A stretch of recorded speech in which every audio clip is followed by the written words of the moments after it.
Bonjour, je suis Hakim L'Alam et je vous propose ma chronique du jeudi 8 août 2024. Elle s'intitule « Mais où est donc passée la 6e compagnie ?»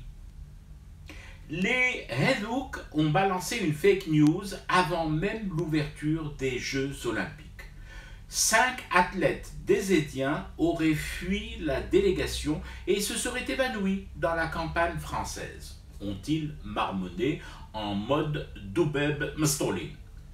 Finalement, personne ne s'est évanoui dans le staff des Verts et les responsables ont fait ce qui doit être fait dans ce genre de situation. Compter et recompter tout le monde, faire l'appel, et tous les athlètes de la délégation ont répondu présent. Bon, maintenant, si les Hedhouk veulent absolument jouer au jeu des disparitions forcées et des fugues, je ne vais tout de même pas les frustrer. Je ne suis pas là tout le temps pour les embêter. Parfois, mais pas tout le temps. Yéhi. Non. D'ailleurs, aujourd'hui, je vais même les aider à assouvir ce penchant pour ce genre de jeu. Mais moi, quand je m'y mets très sérieusement, contrairement à eux. Je ne joue pas petit bras, je ne fais pas semblant, je pose sur la table des faits de disparition avérés, pas des rumeurs, ou pire, de fausses nouvelles.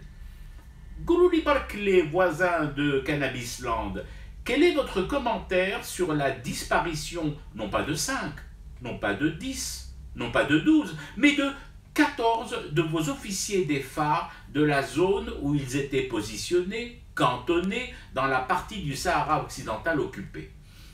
Et j'ai bien dit officiers, pas troufions, soldats du rang ou juste cuistots affectés au mess. Non, officiers, zobat, je le répète en arabe pour être sûr d'être compris. Enfin, compris, c'est pas gagné. Alors les tontons du rail blanc et de la chenouf, pourquoi vous ne toussez plus?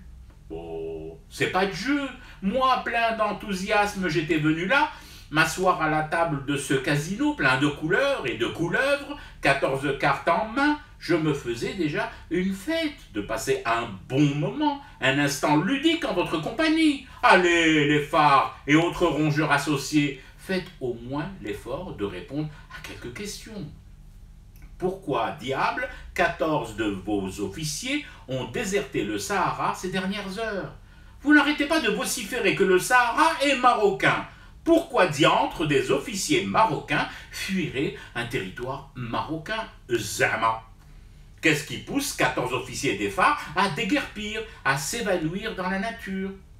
Ils n'ont pas supporté la météo? Les livraisons de nourriture, d'eau et de bœufs ont tardé à venir? Ils n'ont pas digéré la défaite des Lions de l'Atlas face à l'Espagne aux Jeux Olympiques de Paris? Les générateurs de courant seraient tombés en panne et les pièces de rechange non disponibles parce que le budget consacré à ce chapitre de dépenses barboté par le Marsen? Ce sont juste là des questions simples que je pose innocemment, comme à mon habitude, vous me connaissez, pour faire avancer le jeu. Yel Jiren malgré nous. Bon, rien.